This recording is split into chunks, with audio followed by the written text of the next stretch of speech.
Our party, the Socialist Left Party of Norway, has collaborated with HDP for a very long time, and primarily it's because we are ideologically very similar. So we're both feminist and socialist, and are concerned about climate change and racism, and having like an inclusive society where everyone should be able to participate. But the reason that we're here right now is also more related to like the shrinking space for democracy in Turkey, and both to show like also our solidarity with the HDP, and also to try to like learn from you and how you organize, and to see if we can find some common ground to strengthen like our movement together. So first of all, I just think that it's like a basic human right that everyone should be allowed to organize politically and express their political opinions, and like express their, or like practice their culture and their like personal lives in the way that they want to. And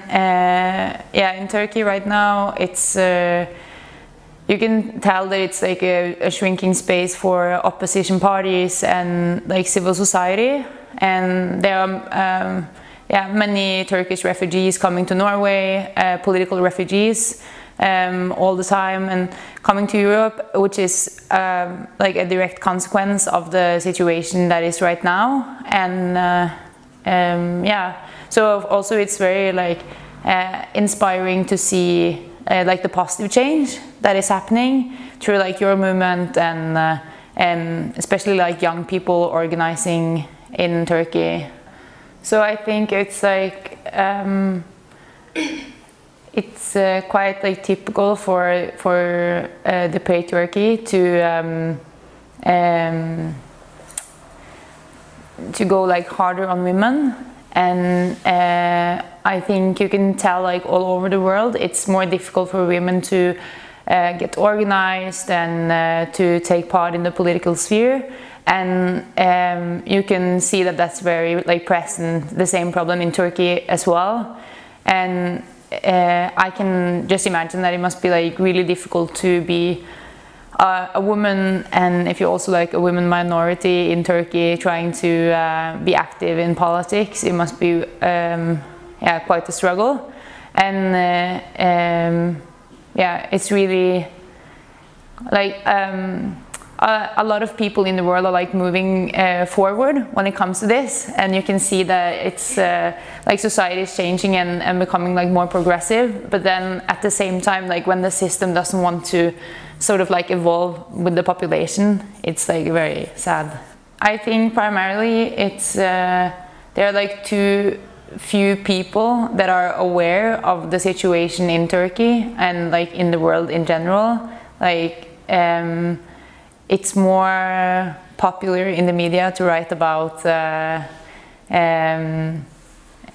like posh news than international crisis and like human rights situations. So first and foremost, I think that what we can do is to try to like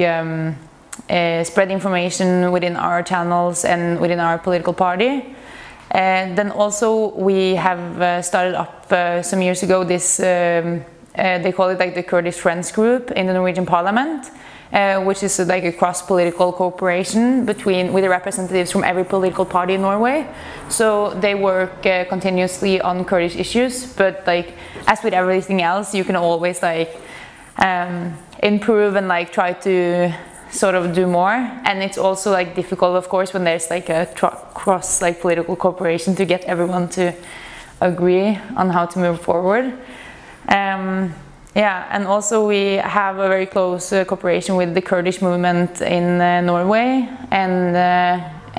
yeah, already next month we're hosting this big civil society conference where hopefully there will be representatives from the HDP present, and yeah, to talk about your situation like yourself and spread the information. When we first arrived, we were very warm welcomed from the HDP, and it's really nice. And even though it's some language barriers, yeah, I really want to get to know them, and they also want to get to know us from Norway. And of course, it's because we have a lot of the same ideas of what we want the world to look like. And it's really interesting to listen to what they have to say and how the situation is here in Turkey, because obviously I know some of it, because a lot of the things that are happening in Turkey is in the news in Norway as well, and the rest of the world. But to hear it from them, and to hear how it is to try to change the system that they are living in, when we're working towards the same goal, but they have a completely different, yeah, the society around them is completely different, and to hear what struggles they have, it's really interesting, and yeah, I'm still processing it. It's terrible to hear about, and as I said, I have heard about it in Norway, but yeah, it's so much harder for them to pursue politics and just do regular things such as go to a demonstration or want to participate in the democracy. It's so hard for younger people here, and also in the society with it's difficult to get jobs, and it's difficult to be heard, and it's a different society from what I'm used to in Norway. And it's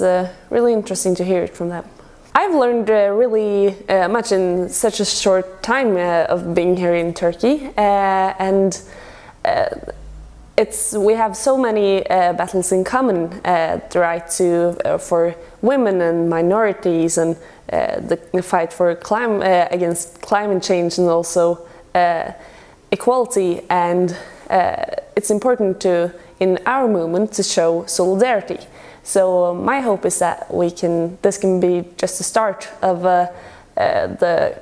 cooperation between my party back home in Norway and HDP here. Yeah, one important thing is to let other people know about the issue and the problems that young people and women Kurds are facing here. So by doing that and taking it back to my organization, we can work with it and yeah, maybe have we have people who are at the parliament, talk to them, and also we as a youth organization can do activism and post in social media, and yeah, just let people know about the struggles.